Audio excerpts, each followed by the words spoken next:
Bonjour tout le monde. J'ai préparé un petit texte pour pas oublier. Aider tous les hommes à se sentir bien. Bonjour, je suis Marc Terlet. J'ai cofondé Horace. J'en suis le CEO. Alors, rapidement, je vais vous expliquer plutôt tout au long du discours ce qu'est Horace. Est-ce que je peux avoir ma petite image? Ça, c'est mon nom. Voilà, Marc Terlet. Salut. Est-ce que peut-être certaines se souviennent de cette image? C'est une pub de 2004 de Dove. Alors, c'est la version américaine. J'ai pas retrouvé la version française. YouTube est pas assez vieux. Et en fait, cette pub est très importante pour moi. À l'époque, j'ai 16 ans. Et je vais vous le dire dans mes mots d'ado de 16 ans à l'époque, c'est putain, il y a des vraies meufs à la télé. Et pour une fois, on les présente belles. Plus c'est pas pour les montrer autrement, on montre des vraies femmes. Et cette pub, elle a changé mon regard sur les femmes, elle a changé mon regard sur les hommes et globalement sur les gens. Et c'est cette pub qui est le point de départ d'Horace, qui a été créée 10 ans plus tard, en 2014, et qui, en 2024, 20 ans plus tard, aujourd'hui on fait 25 millions, on a 150 employés, et on est la 5e marque de beauté homme en France. Et en 2004, pour revenir, j'ai 16 ans, je vis chez ma mère, sage-femme, qui élève 3 enfants seuls, mes 2 frères. On est au Mets-sur-Seine, à côté de Melun, pour ceux qui connaissent le RERD. Et quand je vois ces femmes, en fait, dans la pub Dove, je vois ma mère, je vois ses amis, je vois les mères de mes amis, et je me prends aussi conscience que je vis au Mets-sur-Seine, qui est une ville multiculturelle, où mes potes d'enfance sont d'origine congolaise, laotienne, algérienne. Globalement, c'est toutes les couleurs de peau. Et une ville aussi où, globalement, les gens ont un salaire moyen 25% plus bas que le reste de la France. C'est très différent. Et où les femmes, comme partout en France, ne sont pas aussi minces qu'à la télé. Et je me suis perdu, mais c'est bon. Et cette pub, elle revient quelques années plus tard, où en fait, en 2005, je pars à Montréal faire mes études. Un an auparavant, en fait, ma mère, alors que moi je voulais être ingénieur du son, aller en fac d'histoire, elle me pousse à faire une classe prépa. Je suis dans une classe prépa pas terrible parce que c'était un peu au dernier moment. Et elle avait plus d'ambition que pour moi-même à l'époque, pour le coup. Et j'atterris en école de commerce. Franchement, ça m'intéresse pas. J'ai failli me faire virer, j'ai séché les cours et tout, jusqu'au jour où je finis dans un cours de comportement du consommateur et je revois cette pub. Je revois cette pub et on l'analyse en fait sur ce qu'elle veut dire et pourquoi elle est si différente et pourquoi, alors que moi je suis un homme, elle me marque, et aussi pourquoi elle a une résonance aussi forte pour toutes les femmes.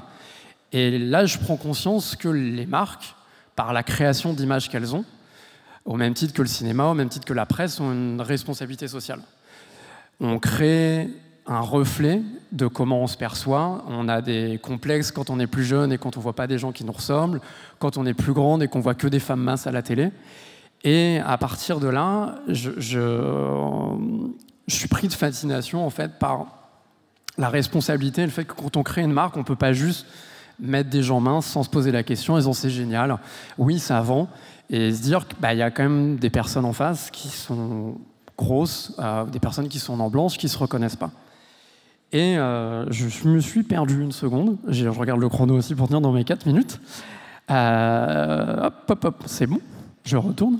Et fast forward, du coup, quand je lance avec Kim, qui est mon associé, qui a été mon colocataire à Montréal et un des rares mecs avec qui je me suis bien entendu, en 2016 Horace, justement, je m'inspire beaucoup de Dove, qui à l'origine une marque qui a été faite pour les femmes et qui parle aux femmes en me disant j'ai envie, moi aussi, de faire une marque qui me parle à moi, qui parle aux amis avec qui j'ai grandi, aux amis avec qui j'étais en école de commerce, et aussi mes amis qui sont journalistes mode, et de cultiver finalement cette chance d'avoir grandi dans un milieu multiculturel, dans un milieu plus populaire, et de conserver cette vision différente du monde que la beauté finalement a rarement eue. Et alors que Dove a été pionnière en 2004, si vous regardez les pubs encore aujourd'hui, il y a beaucoup de femmes dans la salle et je pense que vous voyez pas mal de pubs de beauté, Dove, ça reste encore très unique.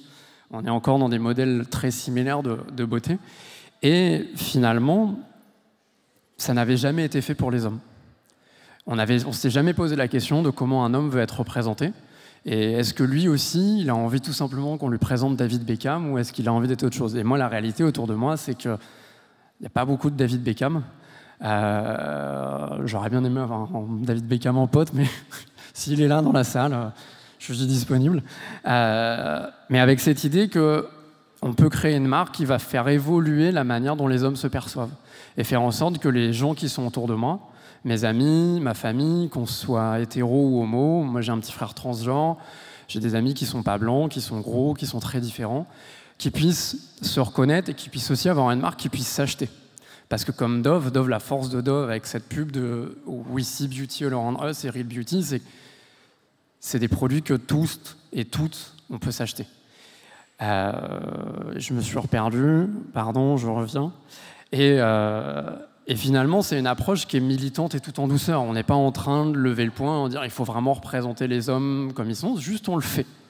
Et c'est une démarche en fait très simple. Et souvent, il y a beaucoup de gens qui pensent que l'un des succès d'Horace, c'est d'avoir fait des contenus avec des utilisateurs sur les réseaux sociaux avec un téléphone. Non, en fait, notre force, c'est d'avoir montré les hommes comme ils sont, dans leur salle de bain, dans toute leur diversité, au même titre que Dove l'a fait en fait en 2004 et le fait depuis aussi longtemps, et ce qui fait qu'aujourd'hui, il y a des marques comme nous ou comme Fenty.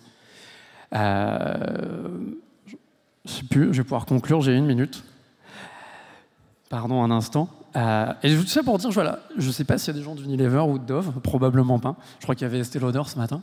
Mais je voulais les remercier parce que finalement, c'est en ayant fait l'effort de représenter les femmes qu'il y a aussi des hommes qui se sont posés des questions comme moi et qui se sont dit qu'on pouvait faire la même chose. Et que le succès d'Horace, comme celui de Dove, c'est simple, c'est regarder les hommes et les femmes tels qu'ils et elles sont en fait, pour les mettre en avant, ces hommes et ces femmes, pour que nos enfants, nous adultes, on se sente bien, on se sente aimé, on se sente assez accepté en fait, tout simplement. Voilà. Bonne journée.